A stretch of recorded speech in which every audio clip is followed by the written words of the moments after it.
பாதுகாப்பு காரணங்களை முன்னிறுத்தி காஷ்மீரில் ப்ரீபெய்டு மொபைல் போன் இணைப்புகளுக்கு தடை விதிக்கப்பட்டதால் அங்கு ஆயிரக்கணக்கானோர் வேலைவாய்ப்பு இழந்துள்ளனர்.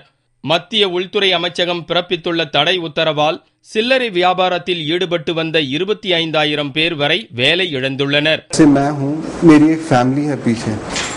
चाहे 2 लोग हैं, 4 लोग हैं, ऐसे ही हजारों लोग, मैं कहता हूँ कोई 20 से 30 हजार लोग इससे अपना जरूरियात जिंदगी पूरा करते थे. उनके साथ उनकी फैमिलीज हैं, किसी की शादी हो गई, उसने कहा चलो जी मैं सेटल हो गया, दिस इज फॉर एवर. उनका सोचना है गवर्नमेंट को और honourable chief minister has to think about that. उसको ये सोचना है कि होम मिनिस्ट्री के साथ ये सवाल उठाना है कि इनका क्या करें. அரசின் முடிவால் போஸ்ட் பெய்டு திட்டத்திலிருந்து ப்ரீபெய்டு திட்டத்திற்கு மாற நினைத்தோர் அம்முடிவை மாற்றிக் கொண்டுள்ளனர். ரீசார்ஜ் சிம் கார்டு சில்லறை விற்பனையாளர்களும் இதனால் பாதிக்கப்பட்டுள்ளனர்.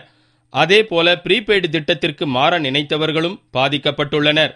இந்த முடிவால் பலர் பாதிக்கப்பட்டாலும் நாட்டின் பாதுகாப்பு அம்சம் என்பதால் பொறுத்துக் கொள்ள வேண்டிய நிலையில் உள்ளனர்.